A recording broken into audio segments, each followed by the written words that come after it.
കുടുംബക്കാരുണ്ട്, 10-30 കുടുംബക്കാർ അവിടെ ഉള്ളതാണ്. അപ്പോൾ ഇവിടെ നമുക്കറിയാം ഒത്തിരി പ്രശ്നങ്ങളുണ്ട് ഈ ആന കാരണം. ആനയും വന്യമൃഗങ്ങളെല്ലാവരും എല്ലാം കൂടി നമ്മുടെ ജനങ്ങൾക്ക് ജീവിക്കാൻ പറ്റാത്തൊരു സാഹചര്യത്തിലേക്ക് വന്നു പോയിക്കൊണ്ടിരിക്കുന്നത്. അപ്പോൾ നമ്മൾ ഇത് മനുഷ്യജീവനാണ്, അതിന് വിലയുണ്ട്. നമ്മൾ കണ്ണടച്ച് നിന്നിട്ട് കാര്യമൊന്നുമില്ല. ഈ ജനങ്ങൾക്ക്, പാവപ്പെട്ട ജനങ്ങൾക്ക് ജീവിക്കാൻ വേണ്ടി എത്രയും പെട്ടെന്ന് എന്തെങ്കിലും തീരുമാനം എടുത്ത്, ഇപ്പോൾ തന്നെ കണ്ടോ പാവപ്പെട്ടൊരു കുഞ്ഞ്, അവൻ ജോലിക്ക് പോയിട്ട് വരുന്ന സമയത്താണ്, നടന്നു പോകുന്ന സമയത്താണ് ഇങ്ങനെ സംഭവിച്ചിരിക്കുന്നത്. അപ്പോൾ ഇതുപോലെയുള്ള പാവപ്പെട്ട ജനങ്ങൾക്ക് ജീവിക്കണം, അവർക്ക് വേറെ എവിടെയും പറയാനില്ല. അവർ ഇപ്പോൾ ജനപ്രതിനിധികളെ കാണുമ്പോൾ അവർ രോഷം കൊള്ളുന്നു, ഉദ്യോഗസ്ഥരെ കാണുമ്പോൾ രോഷം കൊള്ളുന്നു. അവർക്ക് പറയാൻ വേറെ ആരുമില്ല. അവർ പറയേണ്ടത് നമ്മളോടാണ്. അവരവരുടെ കാര്യങ്ങൾ അവതരിപ്പിക്കുന്നു. നമ്മൾ അത് അതീവ ജാഗ്രതയോടുകൂടി അവരുടെ കാര്യങ്ങൾ ഉൾക്കൊണ്ട് നമ്മളത് മനസ്സിലാക്കി അവർക്ക് ജീവിക്കാൻ തക്കവണ്ണം ഉള്ള നടപടികളാണ് ചെയ്യേണ്ടത്. ഞാൻ പറയുന്നത് ഈ മാതിരി ആനകൾ ഇവിടെ പെറ്റുപെരുകുമ്പോൾ അത് ജനങ്ങളെക്കാളും കൂടുതൽ ആനയാവാനാണ് ഇപ്പോൾ സാധ്യത. അപ്പോൾ ഈ ആനയെ കൊന്നൊടുക്കാനുള്ള എന്തെങ്കിലും ഒരു തീരുമാനം എത്രയും പെട്ടെന്ന് സർക്കാരിൻ്റെ ഭാഗത്തുനിന്ന് ഉണ്ടാകണം. അതാണ് ജനങ്ങൾക്ക് ചെയ്തു കൊടുക്കേണ്ടത്. സ്ത്രീകൾ ഉൾപ്പെടെ സ്ഥിരം ഇതിലെ കടന്നു പോകുന്ന മേഖലയല്ലേ? അതെ, സ്ത്രീകളും കുഞ്ഞുങ്ങളും ഇവർ ഇങ്ങോട്ട് അങ്ങനെ വാഹന സർവീസൊന്നുമില്ല.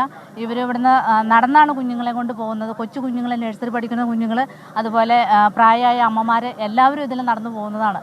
അപ്പോൾ അവർക്ക് ഒരു സുരക്ഷിതത്വം നമ്മുടെ ഭാഗത്തുനിന്ന് ഉണ്ടാവേണ്ടതാണ്. ഞങ്ങളുടെ ആവശ്യം എന്ന് പറഞ്ഞു കഴിഞ്ഞാൽ നമ്മൾ ഫെൻസിങ് ആണ്. ഫെൻസിങ്ങിനേക്കാൾ ഏറെ വേണ്ടത് ട്രഞ്ചാണ്.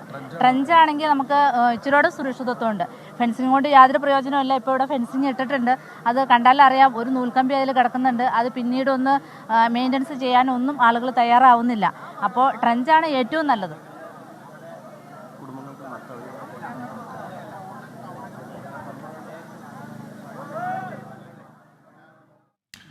വലിയ പ്രതിഷേധം ആ മേഖലയിൽ ഇപ്പോഴും തുടരുകയാണ്. നാട്ടുകാർ ഒന്നടങ്കം ആവശ്യപ്പെടുന്നുണ്ട് അവിടെ സുരക്ഷിതമായി ജീവിക്കാൻ കഴിയുന്ന സാഹചര്യം വേണം എന്നത്. അത് വനംവകുപ്പ് ഇടപെട്ട് ഉറപ്പു നൽകണമെന്നവർ പറയുന്നുണ്ട്. ട്രെഞ്ച് അവിടെ വേണമെന്നവർ പറയുന്നുണ്ട്. ഈ കാട്ടാനയുടെ ശല്യം ഒഴിവാക്കുന്നതിന് വേണ്ടി തൊട്ടടുത്ത് തന്നെ വനംവകുപ്പിൻ്റെ ഓഫീസുണ്ട്. അതിന് ചുറ്റും അവർ കിടങ്ങ് കുടിച്ച് വന്യമൃഗങ്ങളുടെ ആക്രമണങ്ങളിൽ നിന്ന് രക്ഷ നേടാനുള്ള സംവിധാനം അവിടെ ഒരുക്കുന്നുണ്ട്. അപ്പോൾ സ്വന്തം ജീവൻ്റെ കാര്യത്തിൽ അവർ പ്രകടിപ്പിക്കുന്ന താല്പര്യമുണ്ട്. എന്തുകൊണ്ട് നാട്ടുകാരുടെ കാര്യത്തിൽ അത് ഉണ്ടാകുന്നില്ല എന്നുള്ള ചോദ്യമാണ് അവർ ഉന്നയിക്കുന്നത്. അതുകൊണ്ട് തന്നെ ശാശ്വത പരിഹാരം വേണം ഈ വിഷയത്തിൽ എന്നവർ ഒന്നടങ്കം ആവശ്യപ്പെടുന്നു. അങ്ങനെ രാഷ്ട്രീയമേതുമില്ലാതെ ഒന്നടങ്കം അവർ ജനകീയ ഹർത്താൽ ഇപ്പോൾ പ്രഖ്യാപിച്ചിരിക്കുന്നു. ഇത് ജനകീയ പ്രതിഷേധമായി മാറിയിരിക്കുന്നു. രാത്രി 8 മണിയോടെയാണ് ബസ് ഇറങ്ങി വീട്ടിലേക്ക് പോകുമ്പോൾ ക്ലാച്ചേരി സ്വദേശി എൽദോസിന് നേരെ കാട്ടാനയുടെ ആക്രമണം ഉണ്ടാകുന്നത്. തൊട്ടു പിന്നാലെ ഓട്ടോറിക്ഷയിൽ എത്തിയ ആളുകളാണ് ഈ സംഭവം പുറം ലോകത്തെ അറിയിക്കുന്നത്. നേരത്തെ അവിടെ കാട്ടാന നിൽക്കുന്ന കാര്യം അതുവഴി കടന്നുപോയ ഒരാൾ വനംവകുപ്പിൻ്റെ ഓഫീസിലെത്തി അറിയിച്ചിരുന്നു.